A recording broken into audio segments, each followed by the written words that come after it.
Alright, here I am in the bedroom because my kitchen table is full of stuff as I'm rearranging a few things.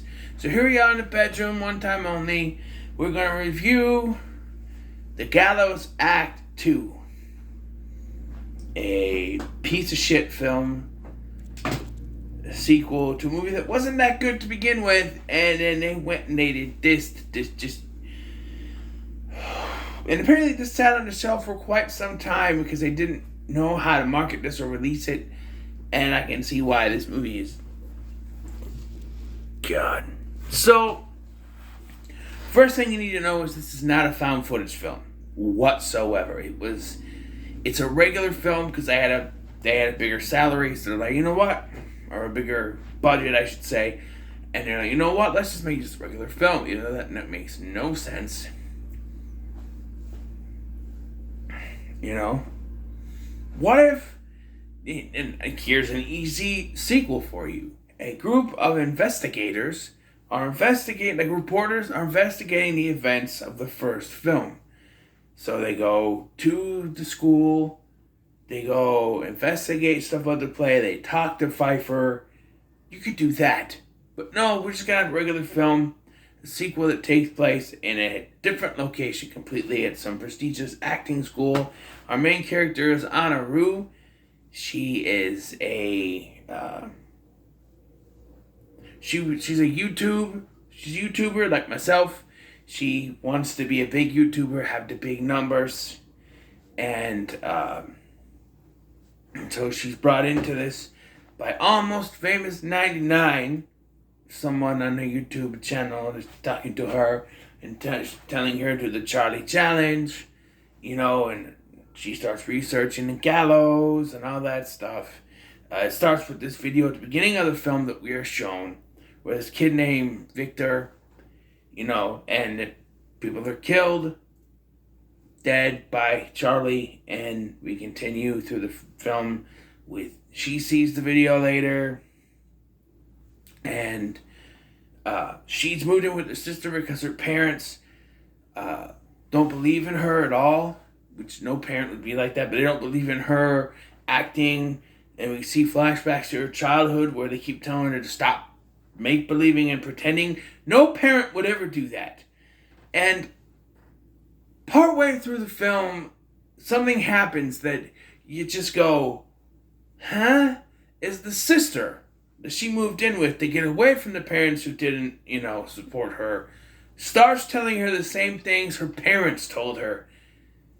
It's like they realized when writing the script that, oh, we need her to not have any support whatsoever, and so it forces her, you know, keep pursuing this, I guess, because the sister just starts yelling at her and blaming her at some point through the film, acting just like her parents were, and I'm like, well, what was the point of her moving in with her sister because her parents weren't supportive if she's not going to be supportive? Look, hey, horror filmmakers, you can have good characters in your movies. You don't have to make every character a piece of shit. I know it's hard to believe, but not every character in a horror movie has to be a piece of shit. Alright? You can have good characters in a horror movie. I'm just saying. God. That's a problem with horror movies nowadays, is they think the basic formula is everything has to have bad piece of shit characters, and that's just not it. I mean, look at Friday the 13th Part 4. Yes, they're not the best characters, but there's some good characters in there you care about. When they die, you get to know those characters, and you like those characters, and they die.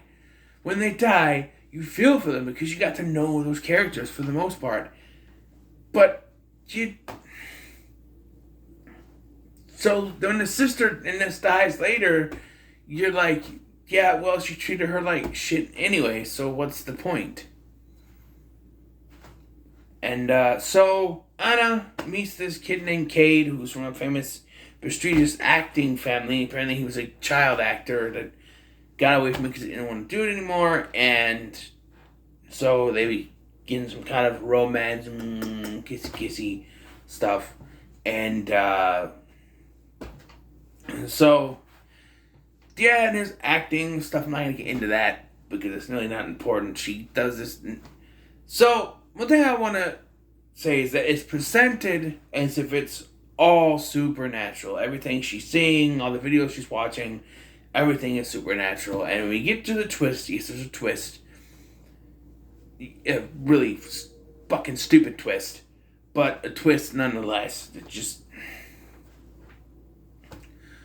So... We have...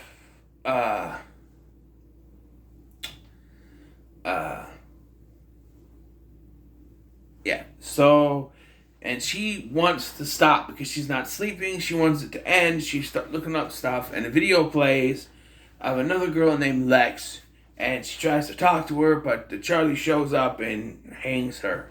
Flings her at the screen, mind you. Just flings her at the screen. She's dead.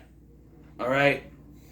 She gets increasingly paranoid, and then she has a romantic type night with Cade, but, Almost Famous 99 says, we gotta end soon. I'm building a hangman gallows for you.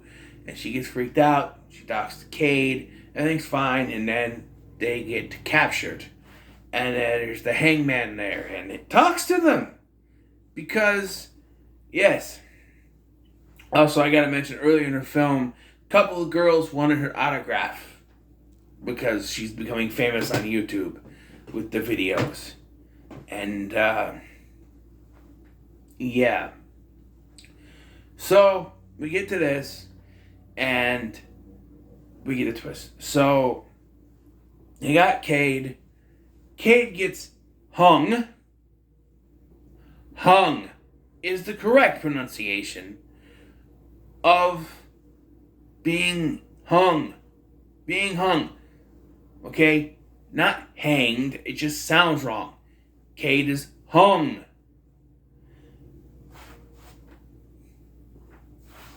And, so then she's up there. And remember, it has to be willingly. Oh, wait, I forgot something. Earlier in the film, Cade is looking up stuff on the internet, which won't make sense later. But, he's looking up stuff on the internet, and he finds the story about the first one and Pfeiffer. So they go to see her, and she tells him, he's coming after you, basically warning. And she freaks out, and then they leave. And then that's when they get, kidnapped and stuff after that. So, and willingly or not, look, there's a lot going on in both films. When the willing sacrifice happens, then I'm calling bullshit on both accounts. Alright? One, willingly would be if she walked up to the gallows herself, put the noose around the neck herself, and pulled the thing herself, hanging herself. That's a willing... Or told someone, hey, pull it for me, I will willingly sacrifice myself. But she doesn't do that. She is put in the hangman noose by someone else. She is forced because she decides she's got to stand up for herself, and that somehow means she's going to sacrifice herself. I don't know. And she's got to... Someone else pulls the thing. But I don't see that as a willing sacrifice, at all. She was forced into it. It's the same thing with Reese in the first one. He had to hang himself or Pfeiffer was going to die, or so he thought. And so he had to do it. He was forced to do it. So was she. And then we get the twist. A bunch of people wearing the burlap sacks show up. By the way, the ghost of Charlie was also there. And the hangman reveals himself to be Victor from the beginning video. He is alive, which makes no sense. Among the people there are the two girls who asked for her autograph. Huh? Lex, who was flung at the fucking screen, and she would at least have scars on her face, man. I mean, come on. And a couple others that were shown throughout the film. Maybe the girl that was with Victor. And Cade's parents. And surprise! Cade was in on it too. Not only that, he is Almost Famous 99. But wait a minute. There's bullshit about because we saw a scene earlier in the film from Cade's point of view of him looking up information on the incident from the first film, including Pfeiffer. If he was part of this cult, he would already know about that. So, and it'd be something if he was with Anna when he found it, and so he's sort of, trying to get her to, manipulating her there. But he was by himself on his phone, and we saw it from his point of view. That makes no fucking sense. Unless the only thing I can think of is that he didn't know about the incident and he was trying to find something to freak her out and so that they can set up the kidnapping or something, and he found out about Pfeiffer and they weren't knowledgeable about it. But if this urban legend of Charlie is, has become, big enough, you think that would be public knowledge, at least at this point. I'm just saying. I don't know, this twist doesn't make any sense. This whole cult, it's worse than the twist of Pfeiffer being Charlie's daughter, which also didn't make any sense. I'm not going to go all the way out there to get it, but this belongs on the fryer. It's a piece of shit sequel. The first one was salvageable enough with it being just the ending that really threw me off. It was your normal, stereotypical found footage film, nothing spectacular till the ending happened, and then it kind of went downhill. This movie never stopped going downhill from the beginning. The first scene where Victor gets killed and stuff was fine. But as they go through the film and the characters, everyone treated Anna like a piece of shit except for Cade, and it turns out he's the one that wanted to kill her, so maybe the people that love you treat you like shit, and the person that wants to kill you loves you. Message?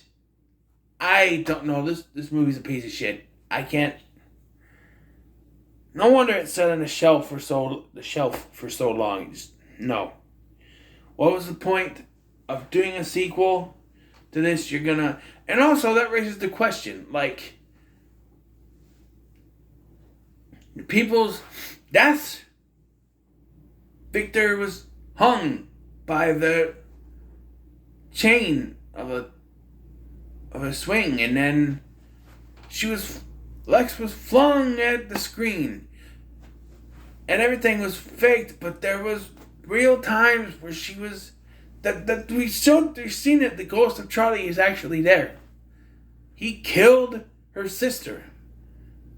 Which that could have been a twist too, that she was a part of it, but no, she actually died. And here's the thing. The thing with Victor's death was on camera. It's on YouTube. The cops would have seen that. Someone would have said something to the cops. They did some kind of investigating. Same thing with Lex.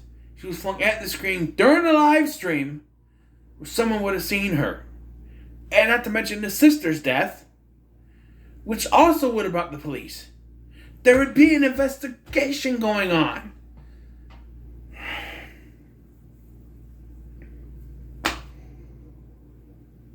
Just doesn't make any sense.